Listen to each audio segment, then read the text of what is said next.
আসসালামু আলাইকুম, শুভেচ্ছা আলী ব্লগ অ্যান্ড কুক চ্যানেলে।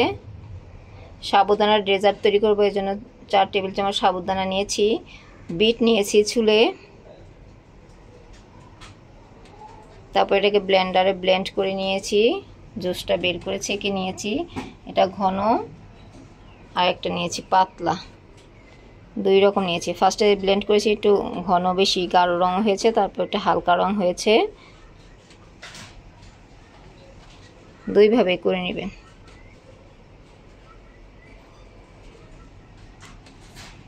এখন সাবুদানাটা আমরা ধুয়ে নিব। পাতলা যে পরের বার দ্বিতীয়বার ব্লেন্ড করে যে জুসটা হয়েছে, ওটা দিয়ে সাবুদানাটা একবার ধুয়ে নিব।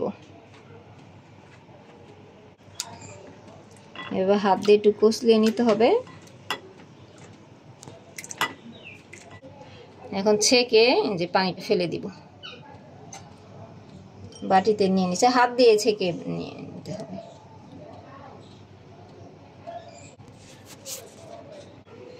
যে সাবুদানাটা ধোয়ার পরে এরকম হয়েছে, কালার এসেছে, কিন্তু একটু শক্ত রয়েছে। এখন এটাকে আমরা যে ঘন জুসটা বের করেছিলাম ওটা দিয়ে মানে বেশ কিছুক্ষণ রেখে দিব, যাতে এটা একেবারে খুব ভালোভাবে ভিজে যায়। কারণ এটা দিয়ে আমরা আটার যেরকম আমরা রুটি তৈরি কাই করি, এরকম কাই করে গোল গোল ছোট ছোট মিষ্টি করতে হবে। গোলা তৈরি করব, ডো তৈরি করবো আর কি, মিষ্টি বানানোর জন্য। এই জন্য আবার খুব বেশি পরিমাণ পানি দিলে তো আবার বেশি নরম হয়ে যাবে। এই জন্য পরিমাণ অনুযায়ী দিতে হবে, যাতে এটা পুরাটা ভিজে গেলে এটা ভাঙা যায় আর কি। না, কারণ না ভাঙতে পারলে তো আসলে ছোটো ছোটো ডো মতো বের করে মিষ্টি তৈরি করা যাবে না। এখন ঘন যে জুসটা ছিল ওটা টেবিল চামচ দিয়ে নিচ্ছি। 2 টেবিল চামচ দিব। তারপর একটু চামিচ দিয়ে মেখে দেখতে হবে যে এটা ভিজবে কিনা অথবা ভাঙবে কিনা। হ্যাঁ, মনে হচ্ছে এতটুকুতে সাবুদানা ভিজে যাবে। তারপরে যদি মনে হয় যে ভিজে নাই কিংবা শক্ত আছে, ভাঙে না, তখন আর একটু জুস দিয়ে দিতে হবে। দিয়ে 10-15 মিনিট রেখে দিলেই হবে।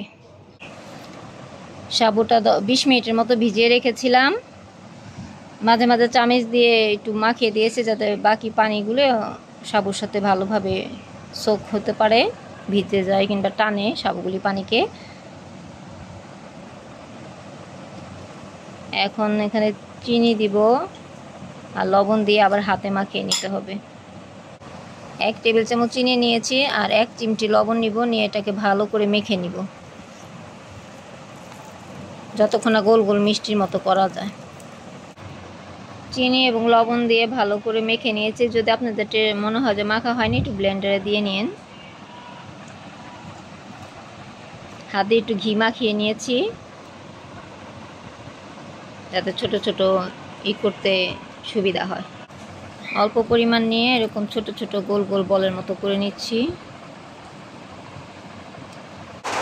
সবগুলো এরকম গোল গোল করে নিয়েছি, বলের মতো করে সুন্দর করে গোল গোল শেপে করে নিয়েছি। এখন রান্নায় চলে যাব। 1/2 কেজি দুধ নিয়েছি। এটাকে একটি এলাচ ও দারচিনি দিয়ে একটা বলক উঠিয়ে নিব। দুধ ফুটে উঠেছে, দুধে কিন্তু চিনি এখনো দেইনি। এখন গোল গোল এই বল শেপের এগুলি একটা একটা করে ছেড়ে দিব।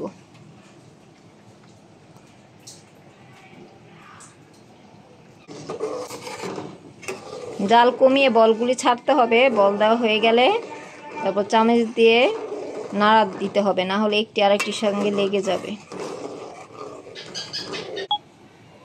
হালকা সিদ্ধ হচ্ছে আর ভেসে উঠছে।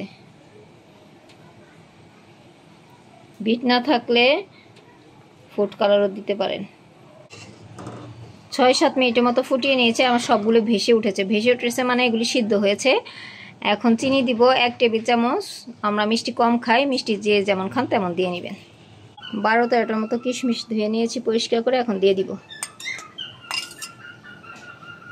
চিনি দেওয়ার পরে জাল বাড়িয়ে দিয়ে একটু ফুটিয়ে নিয়েছি 5 মিনিটের মতো, যাতে দুধটা একটু ঘন হয়। নামিয়ে রাখলে বা একটু ঘন হবে।